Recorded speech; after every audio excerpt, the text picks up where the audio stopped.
পশ্চিমবঙ্গে আগামী সোমবার থেকে কার্যকর হতে যাচ্ছে বহুল আলোচিত গুন্ডা দমন আইন।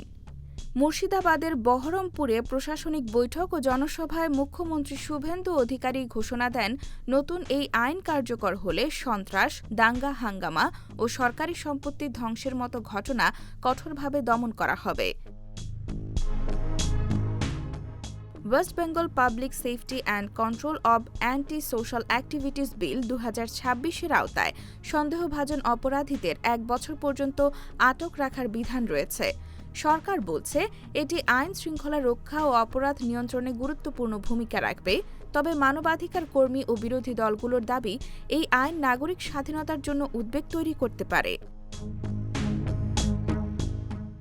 জনসভায় শুভেন্দু অধিকারী বলেন, আন্দোলনের নামে ট্রেন, বাসে আগুন, পুলিশের ওপর হামলা কিংবা সরকারি সম্পত্তি ভাঙচুর আর সহ্য করা হবে না।